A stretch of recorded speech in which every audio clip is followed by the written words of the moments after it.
Well, we move on to section 2, Madam Chair. Do you think that there's any need to use the term structural change goals? Or systemic. Um. That's a great suggestion. I think that goes to. I think the point that all of us said is that it's a system-wide. It's a system of care and it has been siloed. And I think, actually, I think you're right in that 126 is essentially. We are moving to it is our intent that we are moving to a system. So let's talk about that language. We're back to section 1. So in section 1, it does talk about an integrated system of care. But you could put something at the, in the purpose part or something like that about structural or structural change, systemic change. Lori, When one of our witnesses, Elena, was in, she specifically said, we're looking at price change in this bill potentially, right? But not structural change, and you need both to go together. Just putting that out there. I don't really have a thought on the words, but You mean put the two words together? You're saying don't put in structural change unless we're actually doing structural change in the bill? no, that we should be, no, I'm agreeing with what you said. That's like, we should be looking at structural change as well as, but Right, but was her point that there's price change in the bill, but there isn't structural change in the bill? that is correct. So Right. so what I, But maybe Right. if my stuff comes in, we could do structural change. Potentially. How do other people feel about that? What are you suggesting? Using the term structural change somewhere along with, And I'm just saying that's what Elena was, one of our witnesses was talking about. Yeah, what if we combined our statement around accountability with this structural change?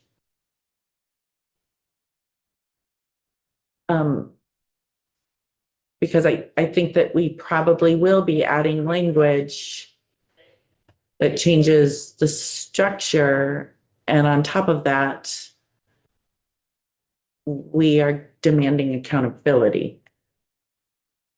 I have a run-on sentence here that I could plug it in to, and I'm not suggesting this is the right language, just stream of thought. Holding state government to accountability by creating scientifically based methods that use high quality metrics to evaluate effectiveness of structural change, structural/systemic change to direct future improvements. who sent that in? I just did. One of the recommendations. so I'm wondering if it goes more in the kind of overarching. I think if you're talking about structural change, that's kind of goes along with the idea of transformation. Yeah. And maybe instead of the word promote, you could do something like achieve, and you could refer to transformation and structural change or something like that. well, I like achieve. I like achieve. Me too. Yeah, all that Yeah. I'm talking about promote and It consolidates, it's a, Um, so you're saying. I don't know, achieve maybe the saying- transformation of Vermont's healthcare system Well, the transformation and structural change or something. by examining, or not the right word, examining, but structural change. I have a recommendation. Why don't we let Jim work on that thing? We've got the idea in there. I do like that. The purpose of this act is to achieve the transformation and structural change of Vermont's healthcare system. Yeah.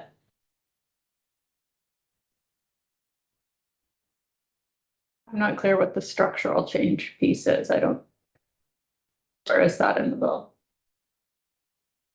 I think as we walk through the bill, we might make some changes to the structure. Okay, but it's not really there right now. I don't think it's there yet. I think it's for us to flesh out. And if at the end of the bill, we realize we've made no structural change, we can strike the structural. How about that? Okay. Great. Section Section 2. Here we go. Section 2 is making changes to the board's duties, but largely by reflecting the changes that are actually being made elsewhere in the bill, like implementation of reference-based pricing and global hospital budgets. I will note, I heard some conversation about, reference-based pricing as soon as possible, as soon as practical. That's what the Senate was trying to do. I mean, they wanted it, as soon as possible. And there was significant concern from the board about needing to have staff and experts in place before they can really do most of that work. And so this language was looking to strike that balance with hopefully before 2027, but putting that as a drop dead date. So Can I throw something out there? Oh, one of the thoughts I've had around reference-based pricing. We keep hearing from everyone, oh, we want to get it right. We, don't want to have any unintended consequences. This is going to take time. My thought has been, just because you cannot create a system-wide addressing everything reference-based pricing doesn't mean you can't start with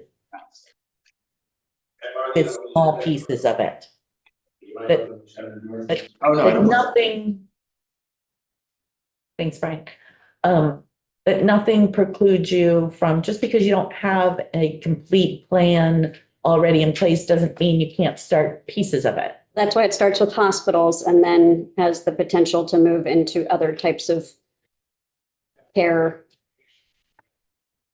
later. And I recognize some of this, the additional pieces for services delivered outside of a hospital may need some work and redetermination of who is doing it.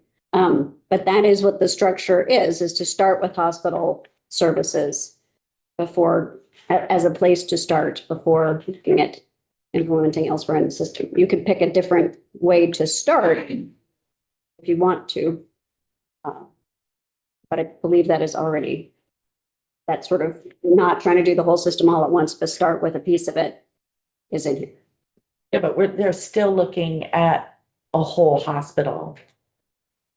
And I mean, I'm thinking, I'm assuming in development of a system of reference-based pricing, that there will be deep thought and consideration around what the reference should be for various types of healthcare based upon what the statewide delivery plan ends up being. So, if you, let's say it's going to take 2 years to get to reference-based pricing, a comprehensive hospital reference-based pricing, that doesn't stop the Green Mountain Care Board from today saying, we're going to set the costs of, or the price, I'm throwing something out here, of emergency department care today at, 200% of Medicare. Anyone from the board, but I don't think so to try to speak for the board, I don't think they're ready to set anything today because they're not sure what the impacts will be and they haven't done reference-based pricing before. I would think it would be helpful to understand from them whether they are planning to wait to have the entire suite of hospital services all reference-based price before they start to implement any of it, or if they're thinking of doing it in a phased-in approach. I just want to make sure that their language allows them to do phased in. Thank you for articulating my thoughts, which were not. So I don't know if there need to be additional changes in here or not. Here's the board, so I'll try to stop scrolling around. The board's duties here, really just adding reference-based pricing to the board's existing duty to oversee the development and implementation and evaluate the effectiveness of healthcare payment and delivery system reforms, and including implementing by rule methodologies. So that's a piece of it as well. And if they're implementing reference-based pricing by rule, they have to go through rulemaking before anything will be in effect. And I do believe that is their plan, because you're not going to spell it all out in statute, but it does have significant effect on providers and payers. But it includes it, so it adds reference-based pricing in with all of the other types of payment methods and amounts. Also adds reference-based pricing specifically into the 9376 their professional rate setting provision. Again, these are describing their duties that are in more detail elsewhere. Health insurance rate requests, again, adding a reference to implementation of reference-based pricing. And then for the hospital budget review, talks about including establishing standards for global hospital budgets that reflect the implementation of reference-based pricing and the total cost of care targets determined in collaboration with federal partners and other stakeholders. That's to acknowledge that we may be pursuing ahead, or as set by the statewide healthcare delivery plan developed pursuant to Section 9403, once established. And that beginning not later than hospital fiscal year 2028, which starts in October of 27, the board would establish global hospital budgets for one or more Vermont hospitals that are not critical access hospitals. And by hospital fiscal year 2030, so by 2 years later, there would be global hospital budgets for all Vermont hospitals. So that is the end of section 2. So I will stop there. Yes, Wendy? Is there anything that's preventing them from like starting this now? Is reference-based pricing only allowed after this? No, I don't believe so. Arguably, they could under their existing rate setting authority, but they don't have the expertise.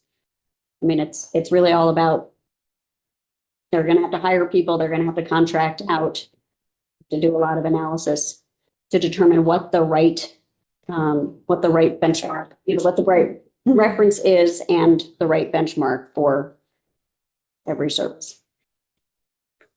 Can we go back to 5? Leslie? If you want to do that first, it's fine. Go back to 5. I wanted to talk about the timeline. We do have a suggestion from the Office of the Healthcare Advocate about speeding up the timeline.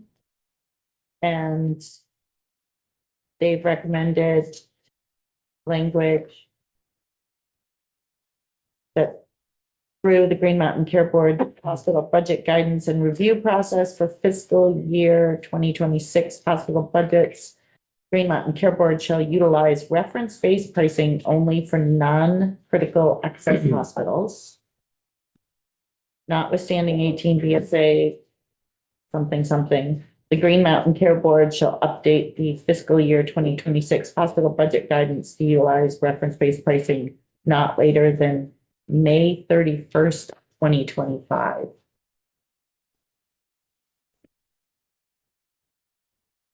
Lori. I'm sticking with the Green Mountain Care Board on their timeline. I don't think there's anything in here that doesn't say they can't do it faster, but I mean, they're the ones who have to do the work. Who wants to have to do it? That's just- Sorry, Mike. Should we have something in there starting with non-critical access hospitals? I mean, that piece is in there for I believe for the global. But I don't know if it's, I don't know what the rationale would be for including or not including critical access hospitals. Earlier than later. I would imagine they would be looking at hospitals' financial sustainability when determining which hospitals to use reference-based pricing for and what those prices should be. Woody, is your question? Yes, I was wondering whether there could be a pilot. You know, 1 or 2 hospitals initially before we go all out. And my other comment regarding section 2 is, board be working more closely with the healthcare director. Office of the Healthcare Reform, Whatever. AHS. Those are my thoughts. I'll have to look at the actual language.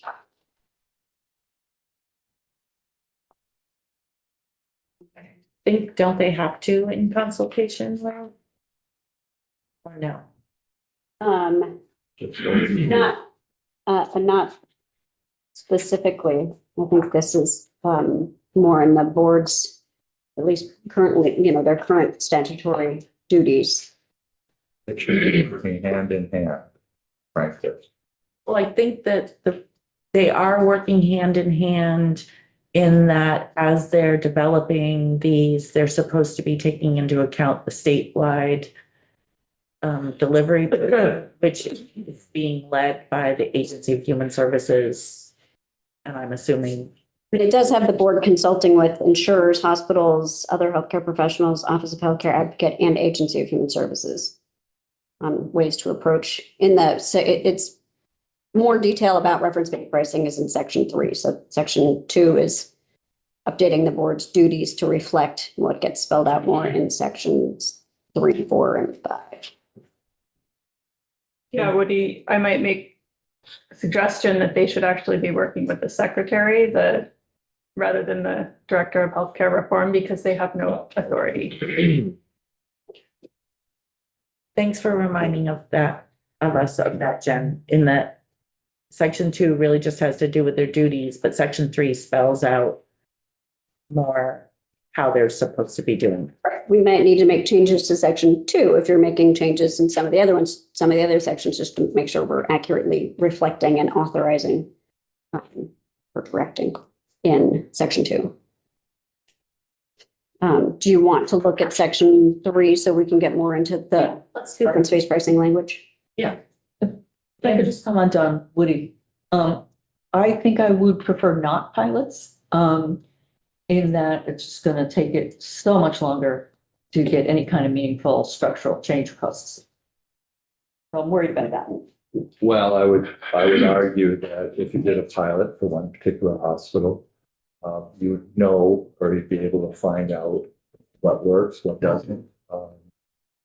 Since you've already gone through it, you would be better able to incorporate all of the hospitals. I'm not sure that that's true because each hospital is different in its culture, location, sort of structure across the state, and the word eventually speared. Just saying. I'm not going to debate you. Well, never great. But, you know, if we do want to initiate this now, rather than waiting, we could be starting on, a small hospital. Or one that would readily agree to taking the. I think yeah, let's keep talking on offline. That's fine. Yeah. And Lori, but I also wanted to remind people of Act 51, which essentially tasked the Agency of Human Services with a pilot for hospitals in 2024 to transform how they're paid. I don't know that that's happening. And it hasn't happened. So we did a pilot. We did a pilot in 2023. It was Act 51. We never initiate. They never Initiated They it. never, they never. initiate. Who's they? AHS. AHS. Thank you. When that's approached to a pilot for a hospital, you just started doing services like all MRIs or all CAT scans. Right, phasing in. Yeah. That's what the bill says. Which was and Jen said that the language is permissive for that. I think it is. I think you could make it more explicit if you wanted, or even, you know, call out that concept. Section 3 is where the actual reference-based pricing language lives. That is, so it starts on page 4 is where section 3 starts, but mostly I'm just putting in section headings or subsection headings for the existing language until we get to page 6. The way it's currently structured has the board establishing reference-based prices that are the amounts that health insurers would pay to hospitals for items provided and services delivered. I think you've heard some suggestion that that should be flipped to be more consistent with the rest of this existing section, which would really be about amounts that providers could charge. And that may allow us to get greater saturation across the state as far as different payers participating. So I'm happy to make that change if that's the direction the committee would like to go. Does everyone understand? We heard an awful lot from that this is setting what insurers pay, but really it should be what providers can charge. Is everybody okay with that? All right, so Jen will make those changes to reflect. We go back a page, Where? under methodologies, Mhm. it. Underserved. I was thinking of healthcare services for underserved. I think it should be everybody. So this is existing law around the board approving some payment methodologies. It's not around reference-based pricing. Yes, you can certainly make changes to the statute. I have not focused on this language. That was a recommendation from one of our expert witnesses. We're thinking about our entire population rather than just that segment of it. So you're suggesting that we go in and remove underserved? Yeah.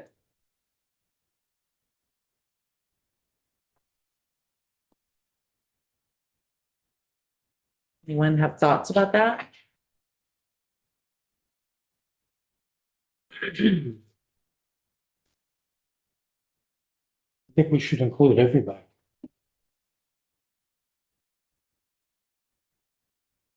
Access to primary care health services for individuals?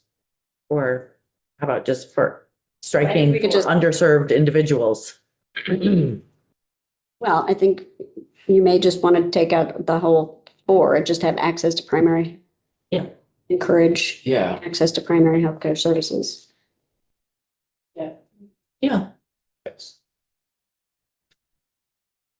Why do we think they included underserved individuals? Is there any potential benefit to that? Such as access to federal funding? This was about when this was established, it was about the board approving payment methodologies that encourage certain types of things. I don't know that there was anything specifically That would be for contemplated. QHCs. Oh, that makes sense. Or maybe it was developed when there was a robust system of primary care and we weren't worried about everyone's access to it, only underserved. And now we have to worry about everybody. This was also written before Vermont did the health equity work that we've done, so it could be part of it. It's okay to remove it. Okay, Okay. back to little e. Yes. So it talks about the purposes of reference-based pricing being to contain costs and to move healthcare professionals toward a site-neutral pricing structure. I think you've heard some question as to whether that is in fact one of the purposes or not. So I'll pause there in case there's interest in addressing that language. So we're in E1. We're in E1. Okay. I do think it's a little weird that, are we just jumping in? Are we raising our hand when we want to say something?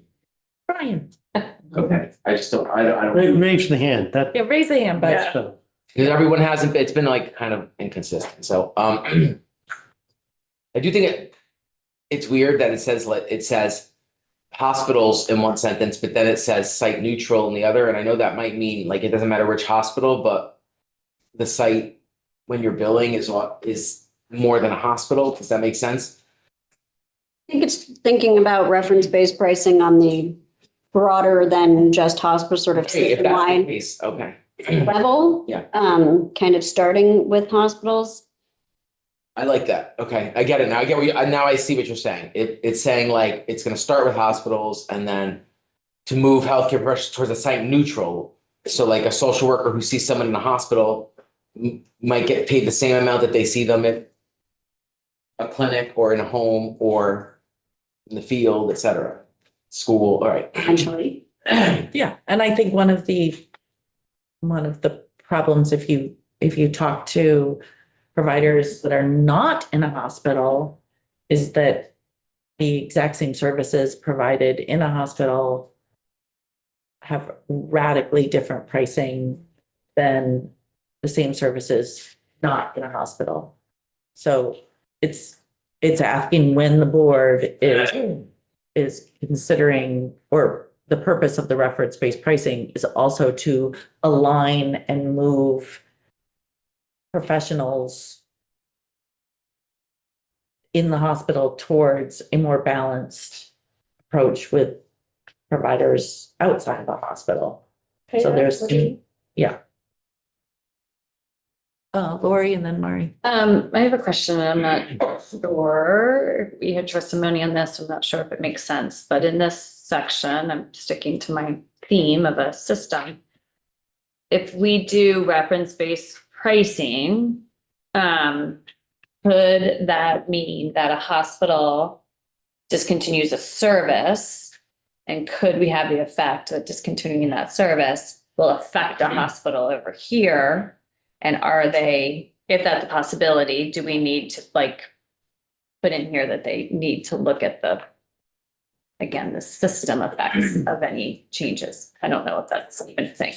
Well, we have almost a whole section on you can't discontinue services unless there's a good reason as the system as a whole. Right.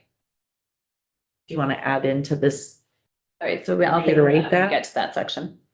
Yeah, I'm just concerned that they're gonna, I mean, I don't think they're gonna make a couple of reviews, but like they make decisions on reference-based pricing at a hospital, let's say, because we're gonna do a pilot potentially, but it affects this hospital over here and no one's looking at that. And now they're having a budget order problem because their revenue is gonna, you know what I mean? I don't know if it's an issue, but. Do you think that the language that's continues on this, which is that the board is allowed to differentiate between them based on service area, payer mix, and a specific healthcare professional's role in the Vermont's healthcare system? Do you think that gets to your idea? It could be spelled out.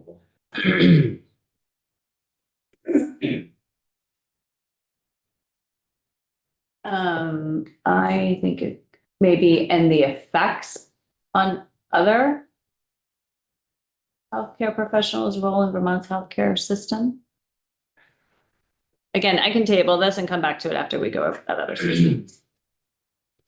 I'm not sure I'm understanding the specific concern yet. I mean, in a way that isn't sort of addressed by, I think this gives the board a lot of flexibility. Okay.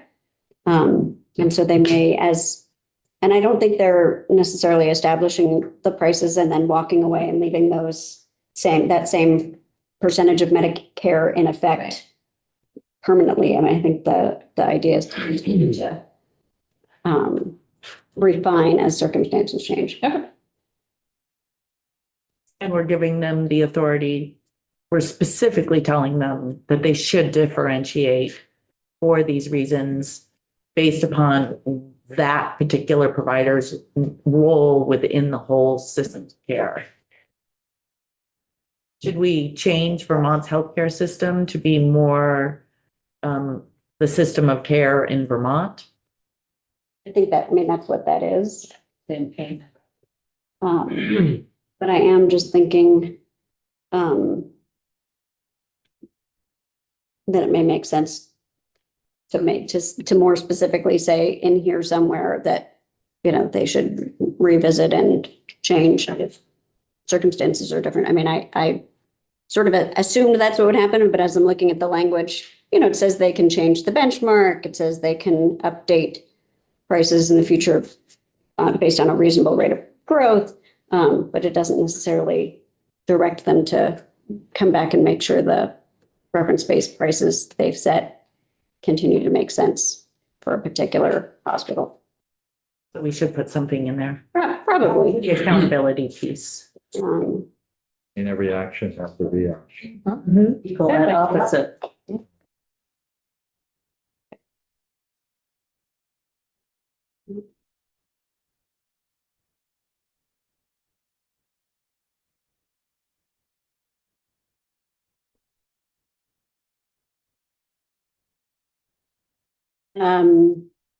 So yes, it does allow the board to differentiate prices among healthcare professionals, and healthcare professionals as defined in this chapter means both facilities and individual providers.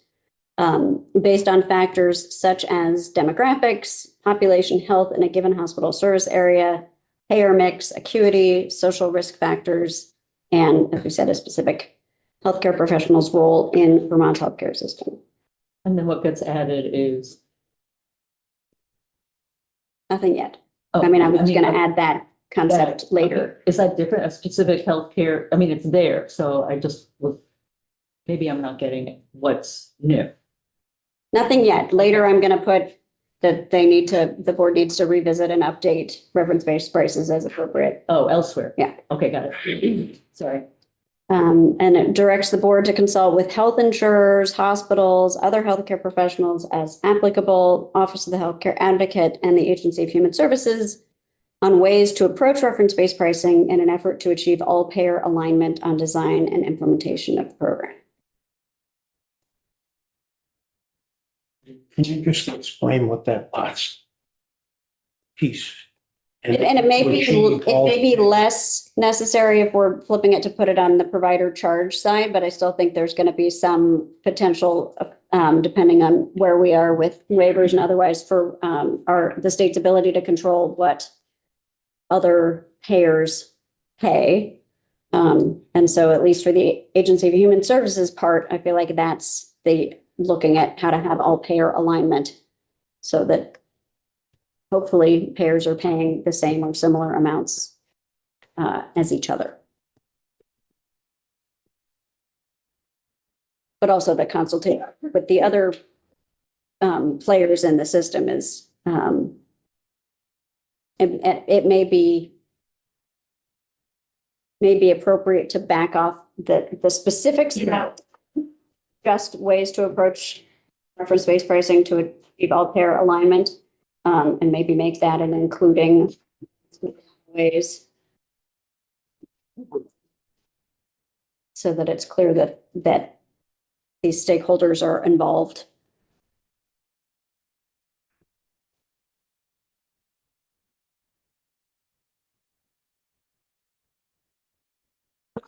Sorry, sir.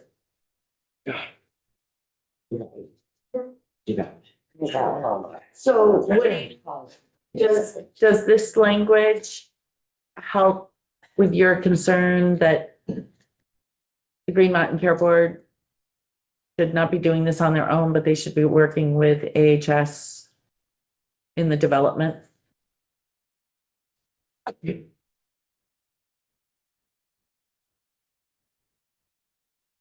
It's okay. Okay. I'm gonna change it a little bit to say that they'll consult with all these parties in developing reference-based pricing, including on ways to approach it. You know, I'd like to see the Agency of Human Services more involved. But I don't know what it's. I mean, I'd like to see the Agency of Human Services and working together as partners. I don't see that in real life. Can I just point out that the Agency of Human Services effectively administers our Medicaid program and doesn't regulate or, not that they don't concern themselves, because of course they concern themselves, but what we're really talking about here is the commercial market. And AHS doesn't control or regulate or on the commercial market, and that's the Green Mountain Care Board's job. So that's what we're sort of, I mean, AHS already does reference-based pricing. 10 years. That's Medicaid. I mean, that's how they pay is reference-based pricing. So they're the ones in control of Medicaid. So we're kind of asking the Green Mountain Care Board, who regulates hospitals and insurance rates. We're asking them to now implement reference-based pricing for those pieces as well. Right, and I think you'll have probably more conversation when we get to number 5 that was trying to get at other non-hospital providers and who should be in charge of that, and currently has AHS in charge of that. I think that's an opportunity to have some additional conversation about who should be in charge of that and how the players should work. Or if anyone should be in charge of it. Yes, or if that should happen, and if others should be in charge of it.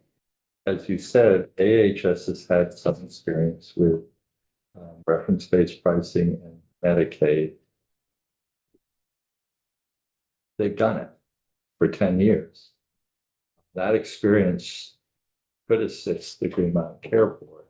I think it could, but their role has not been to look at hospital sustainability and health insurance rates in doing it. I mean, they have used Medicare as a benchmark, but not necessarily for the same purposes. So I mean, I'm happy to move them up if you want them to be the first ones.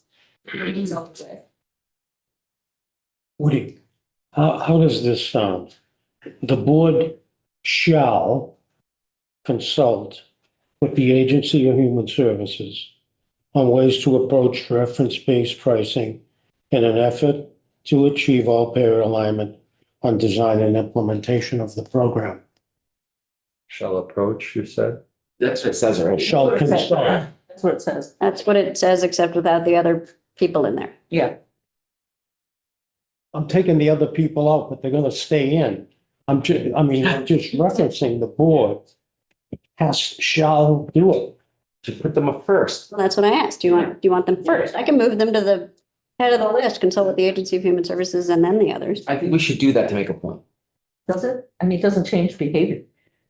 But it's the intent is expressed now. But we could also, Happy to move them up. I think we could also, I mean, we could include sort anybody of pull else. it out and have the board consult with the Agency of Human Services on, to learn from their Medicaid reference-based pricing work. Or something like that. And then have this, and in addition to this existing piece that's in here. On the methodology, have them consult on the methodology. Which actually I think goes into the next section, but Brian has been like wanting to ask a question here. Well, I wanted to validate, I mean, a lot of what I wanted to say you all said, which is good, but essentially, the point I wanted to make is I do want to repeat some of what you said so it makes sense. So like what the chair said about how this is already being done, right? And what everyone's saying about how they have something to offer. The suggestion I wanted to make was, might we say the Agency of Human Services shall cooperate with this process? Because the issue is, we say the board shall do something, but that doesn't mean the other people have to do it. Like it doesn't say the board shall consult, everyone shall consult with each other. It says the board shall consult. So if the Office of Healthcare Advocate decides they don't want to consult, does this force them to consult with them? Couldn't they just refuse to participate? I'm just using you as an example. So likewise, if we said separately that the Agency of Human Services, you can get the language right, but is expected to share their lived experience and wisdom with the Green Mountain Care Board and be a willing partner as they do this, versus just saying the board should consult with them. Do you see what I'm saying? Because it puts the pressure on the board, but there's nothing forcing the agency. Is there a realistic concern that the agency will refuse to participate? I'm not sure you've heard that. No. I have concerns based on past lack of follow through, and this is not about the workers. With all due respect, it's about the administration. So, like, I know we've heard stories of what goes on. So, anyway, I'll just leave it at that. You know, in terms of like the workers trying to do stuff, and then someone swooping in from the top and squashing it. So, anyway. Anything we can do to hold them more accountable and within our power to, because there's a separation of powers, obviously, between the executive and legislative branch, whatever we could do within our power to guide the executive branch to cooperation here, I would like to do. Thank you for hearing me out on that. So while I totally agree with you, my only concern with that is if we prescribe that in here and it doesn't happen, are we hindering the Green Mountain Care Board's ability to do the work on reference-based pricing? But I think we are, if we require the Agency of Human Services to work with the Green Mountain Care Board and they decide they don't want to, for whatever reason, right? I think this gets to your point of Green Mountain Care Board shall consult with Agency of Human Services. I'm good. I just bring up these ideas for all of us. And they're great ideas and they have led to a robust conversation. I'm taking you seriously. So would people like to, at a minimum, move the agency, Yes. human services? If people want to change the order, even though I will not eliminate anybody, No. the Office of the Healthcare Advocate is going to consult. Be consulted. Consulted, yeah. Maybe we can put them in alphabetical order so that we're not. Because hospitals are really who they should be consulting with first, right? So if Well, we're trying to make a Under the statement, existing language, it's the insurer. or the insurers. Who's doing the Right. paying, so that's why they were first. But the agency has the experience. Who else there has experience implementing these kind of programs? It's not an order of priority for Okay, compensation. Yeah. great. In no particular order. Right. We could always add that. Okay. So I'm happy to move AHS up, but I doesn't, think we should leave it. We're gonna do straw poll. Let's do straw poll. it doesn't, it makes no change effectively to it. Changes the order. Just leave it. Fine with leaving it. I'm fine either way. I'm fine. Okay, all right, we are leaving it. Here's the fry in this bill. We will move on. Okay. Well, actually, it's a good conversation though, because it is the dynamic between AHS and the Green Mountain Care Board, so I think it had worked. So we really need to pay attention to this next section. Yes. Okay, We heard a lot around this. so this has the reference-based prices established pursuant to this subsection as based on a percentage of the Medicare reimbursement rate for the same or a similar item or service. And then it also says, provided that after the board establishes initial prices that are referenced to Medicare, the board may opt to update the prices in the future based on a reasonable rate of growth that is separate from Medicare rates, such as the Medicare Economic Index measure of inflation, in order to provide predictability and consistency for healthcare professionals and payers, and to protect against federal funding pressures that may impact Medicare rates in an unpredictable manner. So this is where I think that robust consultation with AHS is going to come in really handy. Because Medicare doesn't pay for everything. Medicare doesn't pay for everything the same way that commercial pays for. So you can't tie a reference-based price to the Medicare reimbursement for things that aren't paid for in the same way. And yet somehow Medicaid has been able to develop this. Leslie. So I was wondering in the second line, if we could add or another benchmark as appropriate. That's actually what I had written down. So that gives flexibility. Actually have or another benchmark if appropriate written down. So, So I would probably add it after item, similar item or service. Based on a percentage of the Medicare reimbursement rate for the same or a similar item of service or another benchmark as appropriate. yes. We need to make it more we need to give them more authority over what to tie it to. Sarah, did you want to say something? Sorry, I did have a suggestion here. If you don't mind me speaking up. No, not at all. Sarah Teachout with Blue Cross Blue Shield of Vermont. A very important part of the Medicare, that is their methodology, not just the price. So they group services together and price them as a bundle. And I believe that's some of the, the advantage of following Medicare. So I am recommending that you add, let's see, price and methodology. What line? E2A, where it says Medicare reimbursement rate. Yeah, add rate and. Add methodologies. Methodologies, whatever is the appropriate word. And then just a thought, if you're interested. Essentially, this reference-based pricing system has to line up with the hospital budget process at the Green Mountain Care Board. Those two pieces need to come together. And so after it is established, the reference-based pricing system will be reviewed annually as part of the hospital budget approval process.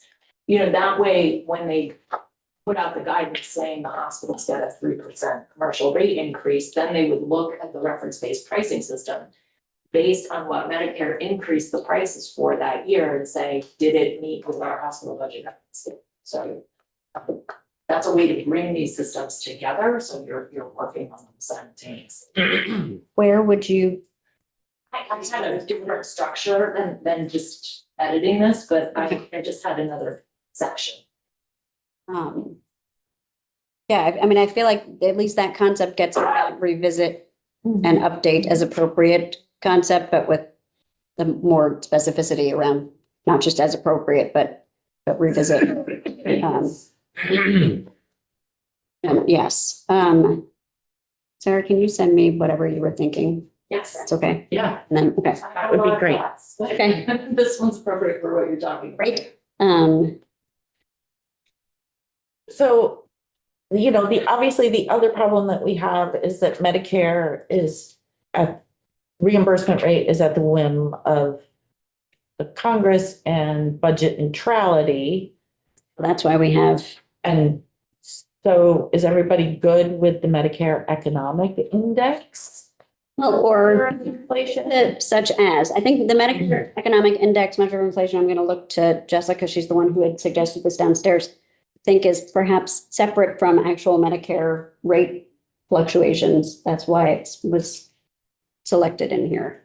Can I? Just of our Vermont Medical Society, yes, that's an external calculation that Medicare also does each year, separate from their fee schedule. However, I focus more on the professional fee schedule. I don't know if they may use other economic indices in terms of, say, inpatient services. So I think it should be not just that one, but Right, potentially. and it is a such Right, as, I yeah, think that's appropriate, so that it's perhaps for some of the services, a different measure of inflation might be rather than that. That is one that Medicare references. So that we have such as, we're giving them a guideline of what to use, but there might be other things. Yes. And that doesn't preclude them from using that. No. Okay, so it's a may, and it is a such as, so it's a lot of flexibility, exactly. okay. Right. All right.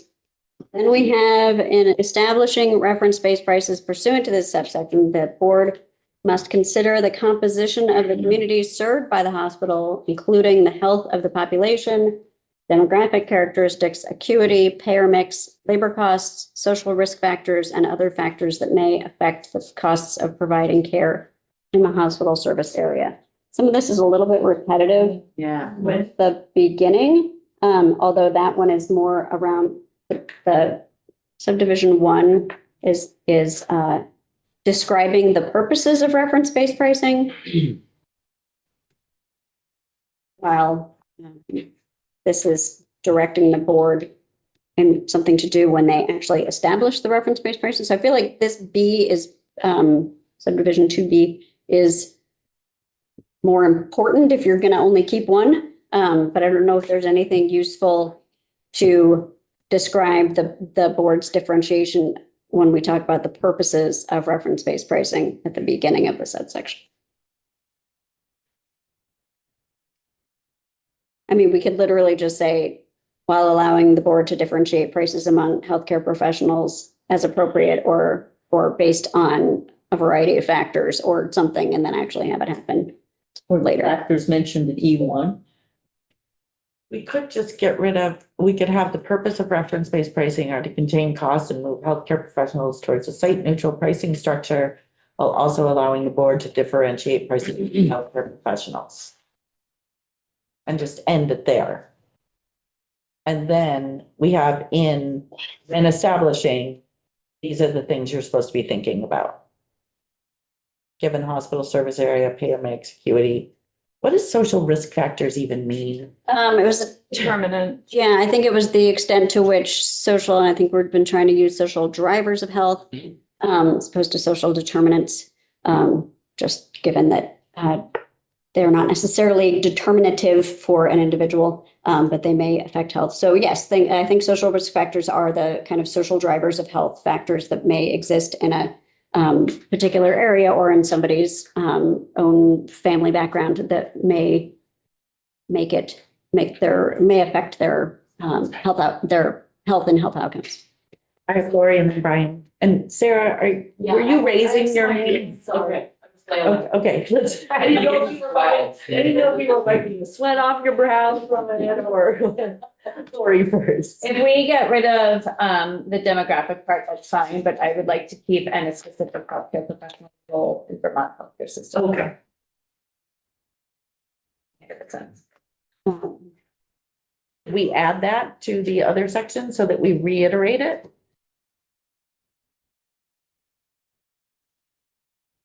Yeah, because this just talks about hospital service area in that B1 versus the whole.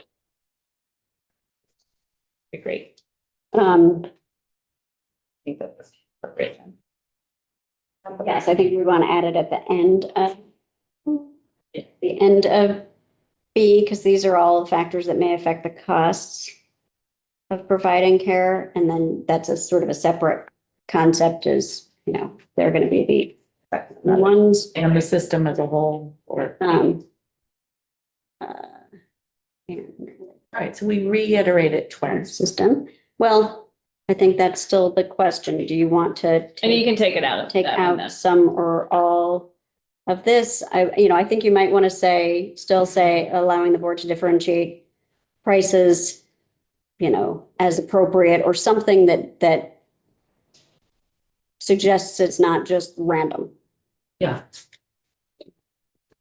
Okay, Brian and then Sarah So has some suggestions for. it's just that if we're gonna talk about the social risk factors and that's a reference to social drivers, that, I feel like there was more to it than that when I was looking at terminology. yeah, what I was gonna say Did I is, get that from you, Devin? It's it's defined in the admin model, there are this measurements that you can meet on it. so what I was gonna say is that if it's connected to the social drivers, that, well, why don't we also address structural drivers, which is a big thing in public health now? And so might it say social and structural risk factors? Just to be like more holistic, that's all. That was my suggestion. Do we have a definition of structural drivers? I can give you examples. Yeah. The environments, the neighborhoods, the communities, policies. I just looked up an article called The Root Causes of Health Inequity, and it talks about how structural inequities and social determinants and health equity connect. And it gives examples like, but the structural drivers to me would be like the design of a neighborhood or like, and that could matter here because it could be that there's some places where, because people can't get somewhere, it increases their risk. And like, we might want to take that stuff into account when we're pricing. I only brought it up because if we're talking about social determinants or drivers, people now also mention structural. That's why I brought it up. Think demographic characteristics and other, do you think and other factors that may affect the cost? That could cover everything. It Yeah, could cover, it, like- which is why I think it's in there. That they can take. It's not, it's not attached to it. I just suggested it if it was connected to the drivers of health. Sarah? Yeah, two couple things I wanted to bring up. First of all, that Medicare pricing is not site neutral inherently. As you know, they have different prices for critical access hospitals and others. So sort of mixing that in here is kind of putting an unrealistic goal in. And then there are a few things like acuity that are definitely already included in the Medicare prices and coding. You know, they code by acuity. So it seems like they're asking the board to double count for certain things that are already included in Medicare. And there are things that reference-based pricing system may do that aren't included here, such as rationalize prices across hospitals or hospital types and designations. It could improve price comparisons and transparency. It could contain cost growth. It could encourage hospital efficiency. It could support payment and delivery system reform goals. And it could improve health insurance premium affordability. So those are some different ways that reference-based pricing could be used. And I think there's already regional cost differences, acuity and risk adjustments, and inflation adjustments included in Medicare prices. And Did you suggest any of that in your language? I did. You didn't. I did. Say it again. Well, I know I'm sitting here looking at I'm it. looking at A and B.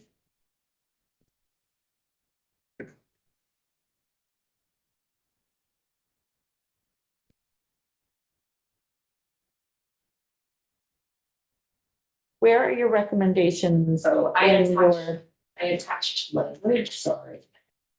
To the email that I sent you. Send it back. Okay. Not in this. Can we?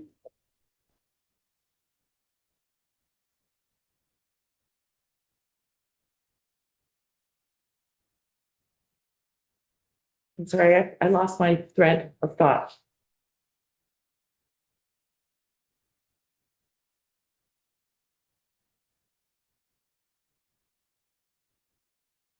It's my intent to, or I would hope, I'm trying to make this as simple as possible. To Sarah, to your point though, this specifically references healthcare professionals' roles, which the Medicare methodology is broader and doesn't get into the, things like critical access hospitals have a different Medicare methodology than, a tertiary care. So I think that, I don't think this conflicts with anything that you're saying, because in this, it's just sort of healthcare professionals. Healthcare professionals means facilities and It does. individuals. Yep, Okay, that's never the definition in this chapter. Okay.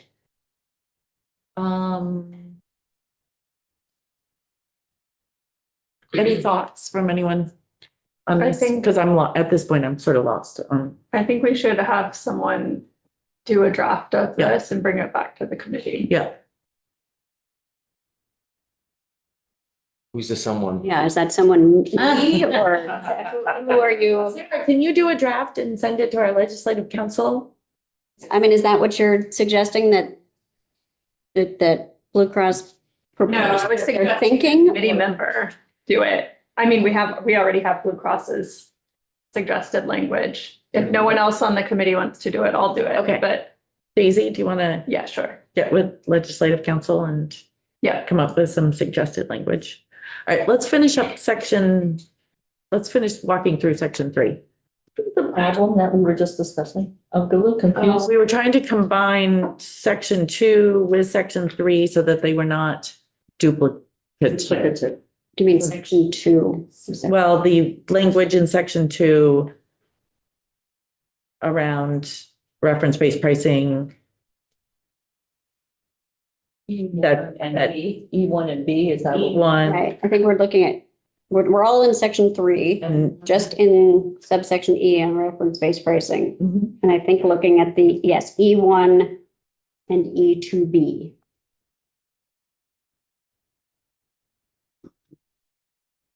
And not duplicating them. And we're expanding B to ensure that it has a system of care. And we're eliminating things out of 2. Yep. And just Yes. saying differentiate as appropriate. Yeah. I think there's still the question that Sarah asked about the site neutral and whether that makes sense. And that's kind of what I was remembering had been raised. And if Medicare itself is not site neutral, and that's what we're benchmarking on, and we're allowing differentiation for all of these factors, I'm not sure if it's accurate to describe it as moving toward a site neutral pricing structure. Okay. I'm fine with removing site neutral, Lori. Do you have the language that Sarah suggested? Have you seen? I don't know. I can't Okay. take my screen down. it? I mean, I think Sarah just sent me something. I don't know if that's what it is. So, Okay, yeah, so yes, I do. okay. Um,